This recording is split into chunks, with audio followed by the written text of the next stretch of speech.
बिस्मिल्लाहिर्रहमानिर्रहीम सल्लल्लाहु अलैहि वसल्लम। अस्सलाम वालेकुम क्लास 8। उम्मीद है आप सब खैरियत से होंगे। आज हम करेंगे एक्सरसाइज 4.1 के क्वेश्चन नंबर 4 को। इससे कबल हम प्रीवियस वीडियोस में एक्सरसाइज 4.1 के क्वेश्चन नंबर 1, 2 एंड 3 को डिस्कस कर चुके हैं। इनके लिंक्स मैंने डिस्क्रिप्शन में दे दिए हैं, आप इनसे रिलेटेड भी लेक्चर ले सकते हैं। एक्सरसाइज 4.1 के क्वेश्चन नंबर 4 की जानब चलते हैं। क्वेश्चन नंबर 4 है, if 15 labourers earn 67,500 rupees in 9 days, how much money will 10 laborers earn in 12 days? तो यहाँ पे हमारे पास 3 क्वांटिटीज़ हैं। तो जो क्वांटिटी हमें फाइंड करनी है, हमारे पास यहाँ पे रुपीस हैं और उसके अलावा लेबरर्स हैं और डेज़ हैं। तो इन तीनों को हम रेशो के साथ यहाँ पे लिख लेते हैं। हमने क्या फाइंड करना है, हाउ मच मनी विल, ठीक है, इट मीन्स कि हमें रुपीस फाइंड करना है, तो उसको हम पहले लिख लेंगे। रुपीस रेशो हमारे पास यहाँ पे लेबरर्स आ जाएंगे और लेबरर्स हैं हमारे पास फर्स्ट में 15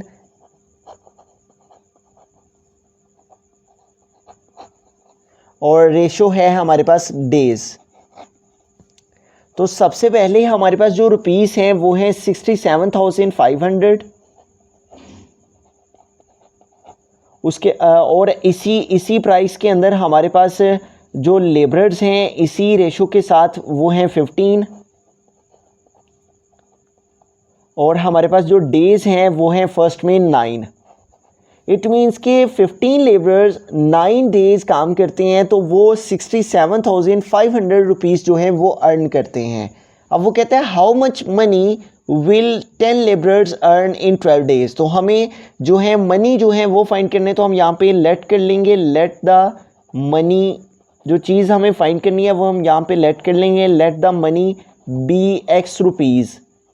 तो हम मनी जो हमने फाइंड करने हैं उसको हम x के इक्वल जो है वो लेट कर लिया, ठीक है। हमने यहाँ पे स्टेटमेंट भी लिख ली, let the money be x rupees. अगर जो हमने पैसे फाइंड करने हैं वो x हों और उसने कहा है 10 लेबरर्स अर्न कितने करेंगे, 10 लेबरर्स। तो यहाँ पे लेबरर्स जो हैं वो 10 हो गए हैं और उसके अलावा उसने कहा है कि 12 डेज़ हैं, ठीक है। तो अब डेज़ जो हैं वो इंक्रीज़ हो गए हैं। अब यहाँ पे हमें जिस चीज़ को समझना है वो ये है कि यहाँ पे कौन सा प्रोपोर्शन यूज़ हुआ है और हमें किधर को एरो का जो हेड है वो रखना है, ठीक है। तो अगर हमारे पास एक क्वांटिटी इंक्रीज़ हो रही हो और उसके साथ ही दूसरी क्वांटिटी भी इंक्रीज़ हो तो इसे हम डायरेक्ट प्रोपोर्शन कहते हैं। और अगर एक वैल्यू जो है वो डिक्रीज़ हो रही हो, कम हो रही हो और उसके साथ दूसरी वैल्यू भी हमारी जो है वो डिक्रीज़ हो, कम हो, ठीक है, एक क्वांटिटी के कम होने से दूसरी क्वांटिटी भी कम हो, तो इसे भी हम डायरेक्ट प्रोपोर्शन कहते हैं, ठीक है।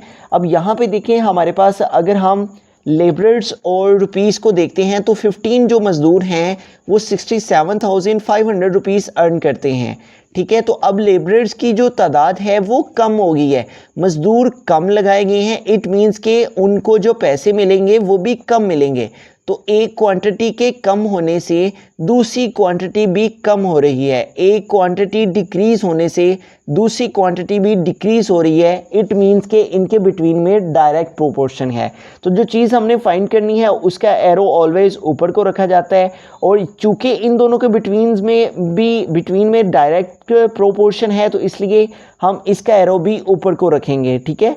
अब हम डेज़ और रुपीस में जो है वो कंपैरिजन देख लेते हैं। तो यहाँ पे देखें 9 डेज़ हैं और जो अर्निंग है वो 67,500 है।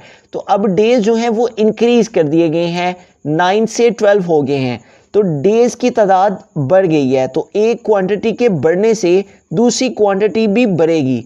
9 डेज़ हैं, ये जो उन्हें ये जो पैसे मिल रहे हैं उन्हें 67,500, ये 9 डेज़ के मिल रहे हैं। तो अगर 12 डेज़ हो जाएंगे तो फिर उनकी रुपीस, उनकी जो अर्निंग है वो भी बढ़ जाएगी। तो एक क्वांटिटी के इंक्रीज़ होने से दूसरी क्वांटिटी भी इंक्रीज़ हो तो ये भी डायरेक्ट प्रोपोर्शन है। एक मिकदार बढ़ रही है तो उसके साथ दूसरी मिकदार में भी इजाफा हो रहा है, तो इनके बिटवीन में भी डायरेक्ट प्रोपोर्शन है, इसलिए हम एरो ऊपर को यूज़ करेंगे। तो अब हमने प्रीवियस क्वेश्चंस में समझ लिया था कि जिधर एरो का हेड होता है वो वैल्यू हमारी डिनोमिनेटर में आती है, नीचे आती है। तो यहाँ पे आ जाएगी जो डिनोमिनेटर में वैल्यू वो 67500।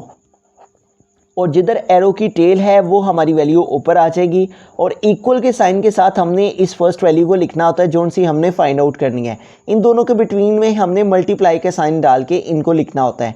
तो एरो का हेड जिस जानिब है उस वैल्यू को हमें डिनोमिनेटर में लिखना है, तो 15 नीचे आ जाएगा और 10 जो है इधर टेल है एरो की तो ये ऊपर आ जाएगा।